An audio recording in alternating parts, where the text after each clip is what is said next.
નિજ સ્વરૂપ કે જ્ઞાન છે પર સંગત સબ છાડ, જ્ઞાન આરાધક પ્રાણિયા તે ઉતરે ભવપાર. ભરવાડના હાથમાં આવી ગયેલો હીરો હતો તો કરોડનો, પણ એના મૂલ્યની એને કોઈ જાણકારી ન હતી એટલે હીરો એને કાચનો આકર્ષક ટુકડો સમજીને બકરીની ડોકે બાંધી દીધો. ખરેખર તો એ કાચનો જ ટુકડો હતો, પણ પેટમાં એને પુષ્કળ દારૂ ઠળવી દીધી હોવાના કારણે એને કાચના ટુકડાની મૂલ્યહીનતાની સમજણ નહોતી. એ હિસાબે જ એણે કાચના ટુકડાને તિજોરીમાં મૂકી દીધો. આત્મજ્ઞાન ભવમ દુઃખમ. આત્મ સ્વરૂપનું અજ્ઞાન એ જ તમામ દુઃખોનું મૂળ. દુઃખોનું મૂળ એટલે કર્મબંધનું મૂળ. કર્મબંધનું મૂળ એટલે પાપોનું મૂળ. પાપોનું મૂળ એટલે દોષોનું મૂળ. દોષોનું મૂળ એટલે દુષ્કાર્યોનું મૂળ અને દુષ્કાર્યોનું મૂળ એટલે દુર્બુદ્ધિનું મૂળ. યાદ રાખજો, દેવ, ગુરુ, ધર્મરૂપ તત્વત્રયમાં જો ગુરુતત્વ વધુ મહત્વનું છે તો સમ્યક દર્શન, જ્ઞાન, ચારિત્ર્યરૂપ રત્નત્રયમાં જ્ઞાન રત્ન વધુ મહત્વનું છે. કારણ દેવતત્વની અને ધર્મતત્વની સાચી ઓળખાણ કરાવનાર જો ગુરુતત્વ છે તો સમ્યક દર્શન અને સામ્યક ચારિત્ર્યની પ્રાપ્તિ કરાવનાર સમ્યક જ્ઞાન તત્વ છે. સમ્યક જ્ઞાનોપયોગેન સ્વામતત્વવિચારિણાં નૃણાં જીર્યન્તિ કર્માણિ દુર્જરાણ્યપી તત્ક્ષણાત્. અલબત્ત આ જ્ઞાન 5 પ્રકારે છે. મતિ જ્ઞાન જેના કુલ 28 ભેદ છે, શ્રુત જ્ઞાન જેના કુલ 14 ભેદ છે, અવધિ જ્ઞાન જેના કુલ 6 ભેદ છે, મનઃપર્યાવજ્ઞાન જેના કુલ 2 ભેદ છે અને કેવલ જ્ઞાન જેની માત્ર એક જ ભેદ છે. પ્રશ્ન એ થાય છે કે જ્ઞાનમ પયાસગમ જ્ઞાનમ પ્રકાશકમ. જ્ઞાન જો પ્રકાશક જ છે તો જ્ઞાન કરે છે શું? આ પ્રશ્નનો જવાબ એ છે કે અજ્ઞાનના અંધકારમાં જે પણ થાય છે એમાં અથડાવાનું, પછડાવાનું અને ભટકવાનું જ થાય છે. આત્મા જો અજ્ઞાનનો શિકાર બનેલો છે તો એ કરવાનું શું? હૈયમાં ઉપાદેય બુદ્ધિ ધારણ કરીને હૈયમાં પ્રવૃત્ત થતો રહેવાનો અને ઉપાદેયમાં હૈય બુદ્ધિ ધારણ કરીને ઉપાદેયથી દૂર થતો રહેવાનો. વિષમાં અમૃત બુદ્ધિ કરતા રહીને જે વિષપાન કરતો રહે અને અમૃતમાં વિષ બુદ્ધિ કરતા રહીને જે દૂર રહે એનું મોત નજીક જ આવી જાય કે બીજું કંઈ થાય.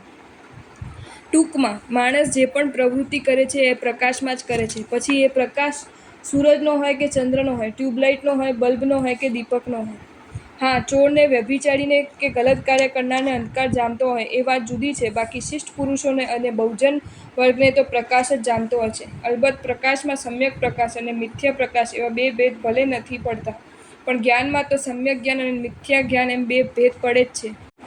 જે જ્ઞાન હેયોપાદેયના વિવેકની સમજણ આપે છે, સમ્યકમાં પ્રવૃત્ત કરાવે છે અને ગલતથી નિવૃત્ત કરાવે છે, હિતની નજીક લઈ જાય છે અને અહિતથી દૂર રાખે છે, વિષયોના ગાઢ આકર્ષણને અને કષાયોના તીવ્ર આધીનતાને માંદું પાડતું રહે છે. ટૂંકમાં, જીવો પ્રત્યેની મૈત્રીને, પ્રભુ પ્રત્યેની ભક્તિને અને ખુદના આત્મદ્રવ્યની શુદ્ધિને જે જ્ઞાન અકબંધ કરતું રહે છે એ બધું જ જ્ઞાન સમ્યક જ્ઞાન છે. અને જે જ્ઞાન રાગ દ્વેષ વર્ધાતું રહે છે, અહિતમાં પ્રવૃત્ત થવા માટે પ્રોત્સાહક બનતું રહે છે, પરમ ગતિ દુર્લભ બનાવતું રહે છે, વિષય કષાયની અનાદિની લાગેલ આગ માટે પેટ્રોલ કાર્ય કરતું રહે છે, એ બધું જ અજ્ઞાન છે. 3 વાસ્તવિકતાને વ્યવહારુ ભાષામાં સમજાવો. 3 વર્ષના બાળકને વિષ્ટા ન ખવાય પણ પેંડો ખવાય આવી કોઈ જ સમજણ ન હોય એ અબોધ. 8 વર્ષના બાળકને વિષ્ટા તો ન જ ખવાય, પેંડો જ ખવાય આવી જે સમજણ એ સમ્યક બોધ. 20 વર્ષના યુવકને વિષ્ટા તો ન જ ખવાય પણ સુગરની તકલીફ હોય તો પેંડો પણ ન ખવાય, શરીરના સ્વાસ્થ્યને અનુકૂળ હોય એ જ ખવાય આવી જે સમજણ એ સહજ બોધ. અને મજા આવતી હોય તો દારૂ પણ પીવાય અને તબિયત બનતી હોય તો ઈંડા પણ ખાઈ લેવાય આવી જે સમજણ એ મિથ્યાબોધ. આ જ વાસ્તવિકતાને અધ્યાત્મના સંદર્ભમાં સમજાવી હોય તો એમ કહી શકાય કે એકેન્દ્રિય, વિકલેન્દ્રિય અને સન્મૂર્છિમ પંચેન્દ્રિય તિર્યંચો અને મનુષ્ય પાસે રહેલ બોધને અબોધની કક્ષામાં મૂકી શકાય. 4 ગતિના સંગીય પંચેન્દ્રિય મિથ્યાત્વી જીવોના બોધને મિથ્યાબોધની કક્ષામાં મૂકી શકાય.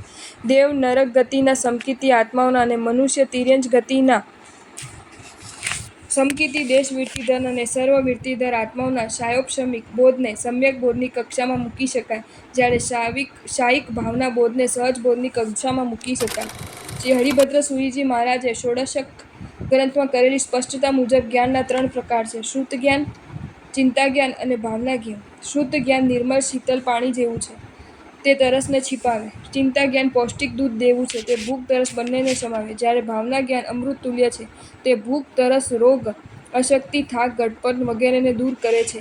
પ્રસ્તુતમાં શ્રુત જ્ઞાન અને ચિંતા જ્ઞાન સમ્યક બોધમાં સમાવેશ પામે છે તથા ભાવના જ્ઞાનનો પ્રવેશ સહેજ બોધમાં થઈ શકે તેમ છે. સંક્ષિપ્તમાં કહેવું હોય તો એમ કહી શકાય કે સાયિક ભાવજન્ય સહજ બોધ એ ઉત્તમોત્તમ બોધ, સાયોપશમિક ભાવજન્ય સમ્યક બોધ એ ઉત્તમ બોધ, ઔદાયિક ભાવજન્ય અબોધ એ મધ્યમ બોધ અને ઔદાયિક ભાવજન્ય મિથ્યાબોધ એ અધમ બોધ છે. પ્રશ્ન એ થાય છે કે અબોધનો સમાવેશ મધ્યમ બોધમાં અને મિથ્યાબોધનો સમાવેશ અધમ બોધમાં. કારણ શું? કારણ એક જ છે. અબોધ છે એક અપેક્ષાએ કુંભકર્ણ જેવો, જે લાભકારી કદાચ નથી પણ બનતો તો નુકસાનકારી પણ નથી બનતો. જ્યારે મિથ્યાબોધ છે રાવણ જેવો, જે લાભકારી તો નથી જ બનતો અને નુકસાનકારી બન્યા વિના રહેતો જ નથી.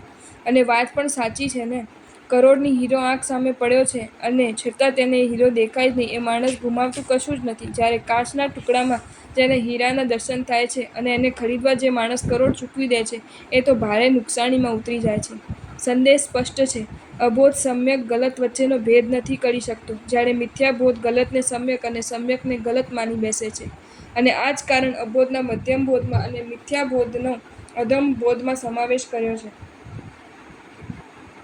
હવે સમ્યક બોધ અને સહજ બોધ કે જેનો સમાવેશ સમ્યક જ્ઞાનમાં થાય છે, એ અંગે અતિ મહત્વની વાત. જ્ઞાનસ્ય ફલમ વિરતિ. આ સૂત્ર કોના મોઢે નહીં ચડી ગયું એ પ્રશ્ન છે. વિરતિનો સામાન્ય અર્થ છે વિરામ પામવું, વિરમી જવું, અટકી જવું, છોડી દેવું. તમે સમ્યક જ્ઞાનના માલિક બની ચૂક્યા છો તો તમારા જીવનમાં પાપો અટકી જ ગયા હોવા જોઈએ. શક્ય પાપો છૂટી જ ગયા હોવા જોઈએ. સાનુકૂળ સંયોગો હોવા છતાં, સત્વ હોવા છતાં, સમ્યક સમજ હોવા છતાં જો તમે પાપોથી અટક્યા નથી, તો તમારી પાસે રહેલ જ્ઞાનને સમ્યક માની લેવાની ઉતાવળ કરવા જેવી નથી.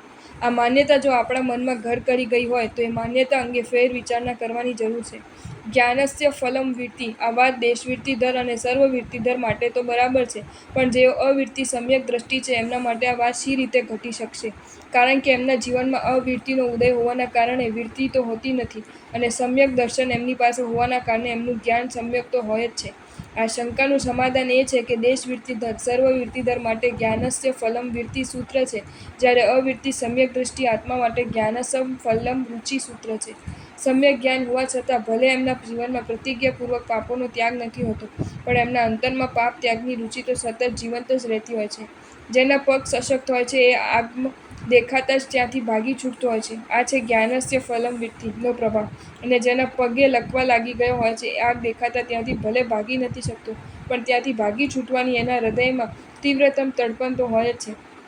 આ છે જ્ઞાનસ્ય ફલમ રુચિનો પ્રભાવ. શું કહું? અંતરમાં સમ્યક જ્ઞાનનું અજવાળું પથરાતાની સાથે જ આત્મામાં પાત્રતા વિકસિત થવા લાગે છે, ચિત્તની પ્રસન્નતા વધવા લાગે છે અને જીવો પ્રત્યેનો પ્રેમ માઝા મૂકવા લાગે છે.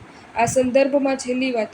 સકલ ક્રિયાનું મૂળ જે શ્રદ્ધા, તેનું મૂળ જે કહીએ તે જ્ઞાન નિત નિત વંદીજે, તે વિન કહો કિમ રહીએ. જ્ઞાનપદ.